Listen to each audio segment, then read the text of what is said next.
सभी स्वस्थ रहें, सभी का मंगल हो, ऐसी कामना के साथ आज हम एक नए व्याकरण के पाठ की ओर बढ़ते हैं। विशेषण। सभी को पता है कि विशेषण क्या है। वे शब्द जो संज्ञा या सर्वनाम की विशेषता बताते हैं उन्हें विशेषण कहते हैं। वे शब्द जो संज्ञा या सर्वनाम की विशेषता बताते हैं उन्हें विशेषण कहते हैं। विशेषण 4 प्रकार के हैं: गुणवाचक, संख्यावाचक, परिमाणवाचक और सार्वनामिक विशेषण। एक उदाहरण के द्वारा हम समझने की कोशिश करते हैं। मैंने मीठा आम लिया। मैंने मीठा आम लिया। यहां पर आम किसी वस्तु का नाम है और नाम ही संज्ञा है। ये पिछले वीडियो में मैंने बताया था, नाम ही संज्ञा है। किसी भी चीज का नाम हो वो अपने आप संज्ञा हो जाता है, संज्ञा है नाम ही। अब आम की विशेषता मीठा शब्द बता रहा है, मीठा आम, तो मीठा विशेषण हो गया। आम की विशेषता बताई, मीठा विशेषण हो गया। आम क्या हुआ? संज्ञा तो है, लेकिन विशेषण के साथ ये विशेष्य कहलाएगा। विशेष्य, जिस शब्द की विशेषता बताई जा रही है उसे विशेष्य कहते हैं, और जो शब्द विशेषता बता रहा है उसे विशेषण कहते हैं। लेकिन एक और बात है, मान लो मैं ये कह दूं मैंने बहुत मीठा आम खाया, बहुत मीठा। अब बहुत क्या है? बहुत हो जाएगा प्रविशेषण। प्रविशेषण किसे कहेंगे? जो शब्द विशेषण की विशेषता बताए उसे प्रविशेषण कहते हैं। तो 3 चीज हमारे सामने साफ हुई: विशेष्य जिसकी विशेषता बताई जाए, विशेषण जो विशेष्य की विशेषता बताए, और प्रविशेषण जो विशेषण की भी विशेषता बताए। अब हमारे सामने विशेषण के प्रकार हैं, 4 प्रकार। पहला है गुणवाचक। वे विशेषण शब्द जो किसी वस्तु की गुण या दोष संबंधी विशेषताओं की जानकारी देते हैं उन्हें गुणवाचक विशेषण कहते हैं। जैसे किसी भी वस्तु का कोई रंग, रूप, आकार, प्रकार, प्रकृति, विकृति, ये सारी की सारी चीजें जो है वो गुणवाचक विशेषण में आएंगी। जैसे लाल घोड़ा, लाल एक रंग का नाम है। रूप जैसे सुंदर स्त्री, आकार जैसे चौकोर, चौकोर चारपाई।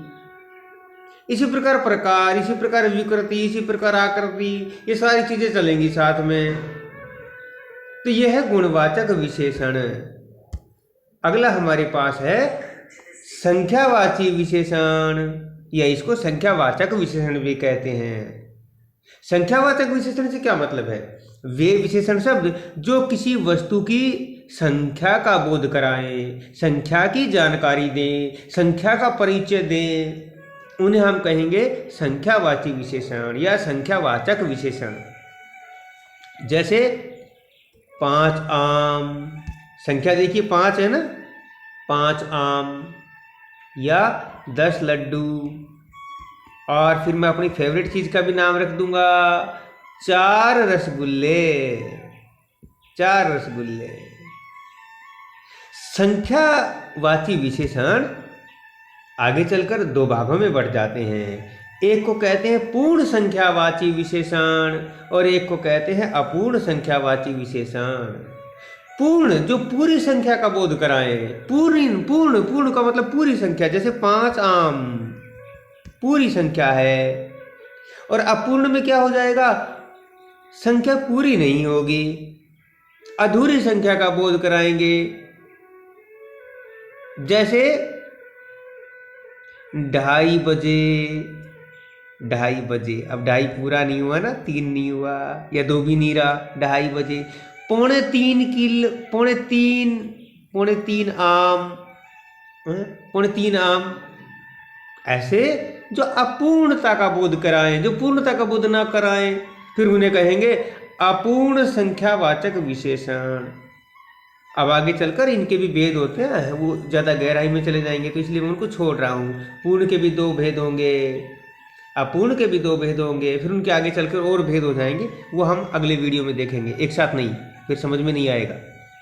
तो हमने समझा संख्यावाचक विशेषण किसे कहते हैं? वे विशेषण शब्द जो किसी संख्या का बोध कराएं, यानी किसी वस्तु की संख्या का बोध कराएं, उन्हें संख्यावाचक विशेषण कहते हैं। फिर हमने पूर्ण और अपूर्ण को भी समझा। वे विशेषण शब्द जो किसी वस्तु की पूर्ण संख्या का बोध कराएं, उन्हें पूर्ण संख्यावाचक विशेषण कहेंगे।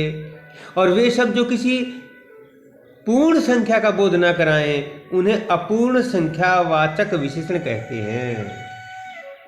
इसके बाद अगला हमारे पास है परिमाणवाचक विशेषण। परिमाण का मतलब क्या है? परिमाण का मतलब है माप तोल। परिमाण का मतलब है तोल, माप तोल। तो माप तोल में क्या क्या चीजें आएंगी आप देखिए थोड़ा सा। आप किन किन चीजों को मापते हैं, तोलते हैं? कपड़ा है, उसको मापते हैं। चीनी है, दाल है, इनको तोलते हैं। तो मापतोल संबंधी जानकारी जो दें, उन्हें हम कहेंगे परिमाणवाचक विशेषण। अब ये भी 2 प्रकार के, उसी तरह से जैसे हमने यहाँ देखा था पूर्ण, और उसी तरह से यहाँ हमने देखा था अपूर्ण, वही दोनों भाग यहाँ हैं। पूर्ण जो पूरी संख्या का बोध दें, संख्या का पूर्ण बोध कराएं, जैसे 5 किलो चीनी, 5 किलो, अब किलो पूरा हो गया, 5 लीटर दूध पूरा हो गया। तो वे शब्द जो किसी वस्तु के पूर्ण माप तोल का बोध कराएं, उन्हें कहेंगे पूर्ण परिमाणवाचक विशेषण। अपूर्ण, अपूर्ण का मतलब है अधूरा, जो पूरा ना हो। जैसे 2.5 किलो चीनी, 3.25 किलो दाल, या इसी तरह से यहाँ दूध भी ले सकते हैं आप, ये भी तोल की चीज़ है। कोई 2 किलोमीटर गया तो पूर्ण, 2.25 किलोमीटर गया तो अपूर्ण, दूरी भी इसी में शामिल है।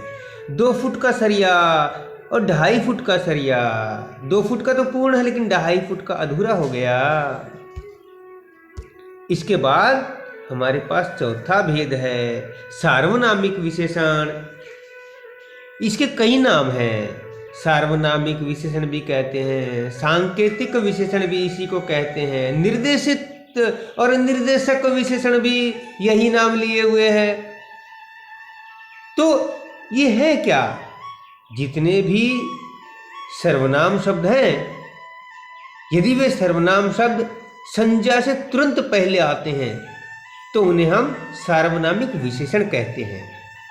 यानी वे शब्द जो संज्ञा से तुरंत पहले आकर संज्ञा की विशेषता का बोध कराते हैं, ऐसे शब्दों को सार्वनामिक विशेषण कहते हैं। जैसे वह, अब वह तो सर्वनाम है, लेकिन मैंने लिखा सर्वनाम शब्द और आगे लिख दिया वह आदमी, वह आदमी। अब ये सार्वनामिक विशेषण हो गया, क्योंकि आदमी शब्द संज्ञा है और इससे तुरंत पहले आया वह, और वह के साथ जुड़ गया आदमी। तो आदमी संज्ञा, और संज्ञा से तुरंत पहले यदि कोई सर्वनाम शब्द लग जाए तो फिर उसी को हम सार्वनामिक विशेषण कहते हैं। जैसे उदाहरण के लिए हम नाम लिख दिया पेन या कलम, जो भी लिखना चाहे। अब इससे लिख दो मेरा, मेरा पेन। तो मेरा जो है ये सर्वनाम है और इसके साथ लग गया पेन, तो मेरा तो संज्ञा हो गया, और पेन तो संज्ञा हो गया, और मेरा जो है इसने कर दिया विशेषण का काम। ठीक है ना? इसी प्रकार और भी उदाहरण आप दे सकते हैं। बहुत सारे, ढेर सारे उदाहरण हैं इस प्रकार के। मैं डॉक्टर हूं। डॉक्टर, तो डॉक्टर तो पहले ही संज्ञा है, लेकिन मैं संज्ञा नहीं है, ये सर्वनाम है। तो मैं यहां पर किसका काम करेगा? सार्वनामिक विशेषण का। ठीक है, तो इस प्रकार से विशेषण के हमारे पास 4 भेद हैं: गुणवाचक, संख्यावाचक, परिमाणवाचक और सार्वनामिक। यदि आपको ये वीडियो अच्छा लगता है और आप चाहते हैं कि ऐसे ही पढ़ें, तो फिर दूसरे अपने साथियों को भी भेजें, इसको शेयर करें, और हाँ, इस चैनल को सब्सक्राइब जरूर कर लें, ताकि अगले आने वाली वीडियो भी आपको मिलती रहें और आप इन बातों को या व्याकरण को अच्छी तरह से समझ पाएं। धन्यवाद।